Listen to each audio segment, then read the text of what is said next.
안녕하세요. 위클리비글TV입니다. 오늘 준비한 소식은 우리 군의 극초음속 무기 개발 소식입니다. 세계 주요 군사 강국들이 전장의 판도를 바꾸는 차세대 게임 체인저로 극초음속 무기를 개발 중인 가운데 우리 군도 극초음속 무기를 개발하고 있는 것으로 공식적으로 밝혀졌습니다.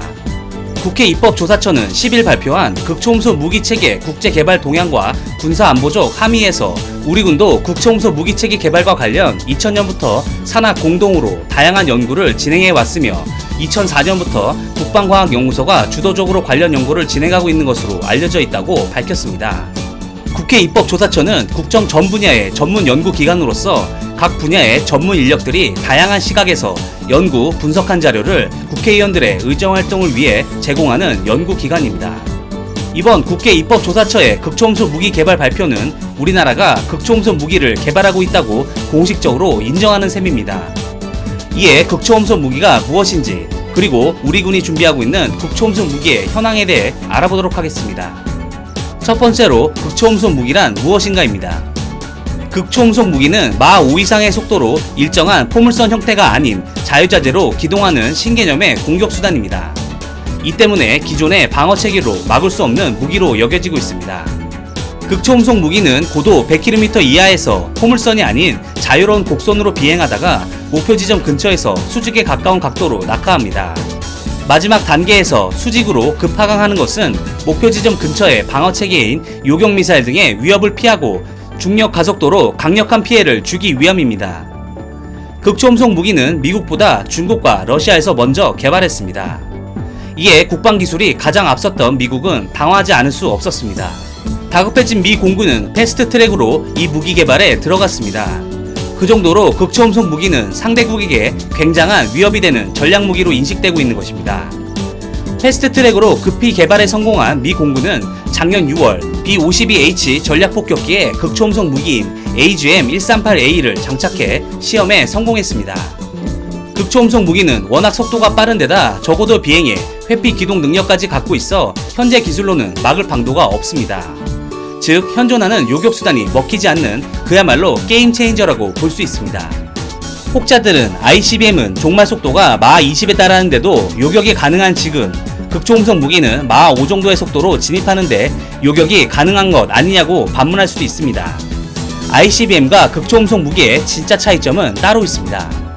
ICBM도 워낙 빠르긴 하지만 궤도가 일정해 지속 추적 및 요격이 가능하지만 극초음속 무기는 ICBM과 다르게 고도와 방향을 불규칙적으로 바꾸는 데다 마 5 이상의 속도로 날아가기 때문에 레이더 탐지가 어려울 뿐더러 설사 탐지해도 요격할 시간적 여유가 없는 것입니다.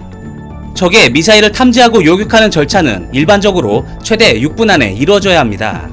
그러나 그 짧은 시간 동안 고도와 방향이 변칙적인 극초음속 무기를 탐지, 추적, 결심, 행동의 절차가 기계적으로 진행되는 것은 현실적으로 어렵기 때문에 극초음속 무기 개발에 여러 나라들이 열을 올리고 있는 것입니다. 극초음속 무기 개발에 열을 올리는 이유는 또 있습니다. 일단 개발만 하면 생산 단가가 탄도미사일보다 상대적으로 저렴하며 4차 산업혁명의 AI 기술과 각종 네트워킹 기술들을 도입해 극초음속 무기끼리 상호 표적 정보를 공유하고 임무 분담까지 할 수 있기 때문에 많은 국가들이 탐을 내고 있는 것입니다.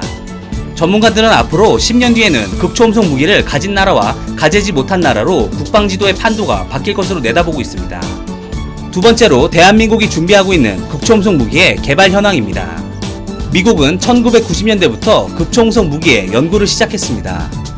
하지만 미국도 여러 번 실패하여 작년에 겨우 개발을 완료할 정도로 개발이 상당히 어려운 무기입니다. 또한 엄청난 개발비도 문제입니다. 극초음속 무기는 고도 30에서 60km 높이에서 주로 운용되는데 그 고도는 우리가 아는 성층권과 중간권 영역입니다. 이 영역의 특성을 보면 온도 변화도 심하지만 무엇보다 공기의 밀도가 급격히 적어집니다.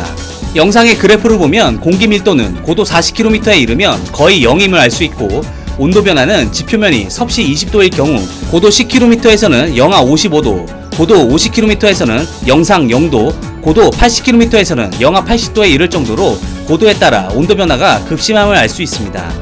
이에 공기의 밀도가 적기 때문에 비행체가 공중에 떠다닐 수 있게 하는 고난도의 기술이 필요하고 또한 온도 변화에 문제없이 극초음속 무기가 기동할 수 있도록 각종 센서와 내장 컴퓨터를 세팅할 수 있는 기술도 필요합니다. 또한 마 5 이상의 속도에서 비행체 표면이 공기와 부딪혀 발생하는 온도는 1400도씨가 넘습니다. 그 온도를 차단하고 내부 장치를 보호하는 내열 단열 기술이 없으면 극초음속 무기가 비행 도중 연소나 폭발할 수 있습니다.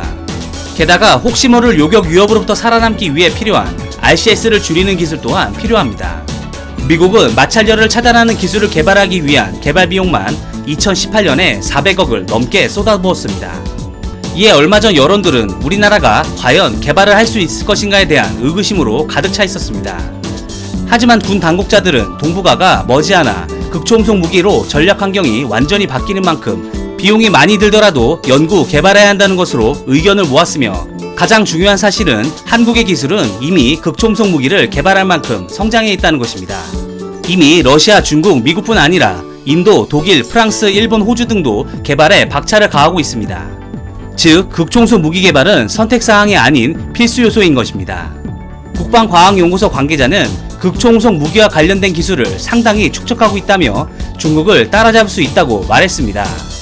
정경두 국방부 장관은 10일 전군 주요 지휘관 회의에서 최근 한반도와 세계 안보 상황은 전통적, 비전통적인 안보 위협으로 인해 그 어느 때보다 복잡하고 예측하기 어려워졌다며, 특히 한반도 주변 강대국들은 국방비 증액을 통해 항모와 신형 이지스함, 극초음속 무기, 우주 광학 위성 등 첨단 전략 자산을 지속 확충하고 있다고 극초음속 무기를 위험 요소로 꼽으며 우리 군의 개발을 간접적으로 시사했습니다. 극초음속 무기는 공기 흡입식 스크림제트 엔진을 장착하는데요.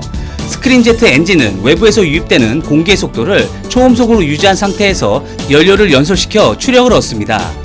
램제트 엔진과 유사한 작동 방식입니다. 한국은 이미 램제트 엔진 기술을 가지고 있기 때문에 극초음속 무기 개발에 생각보다 어렵지 않다고 많은 전문가들은 보고 있습니다. 국회 입법조사처는 국방과학연구소는 2004년부터 2007년 액체 램제트 추진 기관 개발, 2010년에서 2012년 하이퍼 퓨전형 극초음속 핵심 기술 응용 연구 실시, 2011년부터 2017년 초고속 공기 흡입 엔진 특화 연구실 설치를 통한 각종 관련 연구의 성공적인 수행 등의 성과를 올렸다며, 2018년부터 마 5 이상의 지상 발사형 극초음속 비행체를 개발하고 있으며 2023년까지 비행시험을 완료할 계획으로 알려져 있다고 발표하였습니다. 2023년 이후 우리 군의 글로벌 파이어 파워 순위가 과연 몇 위가 될지 기대가 되는 순간입니다.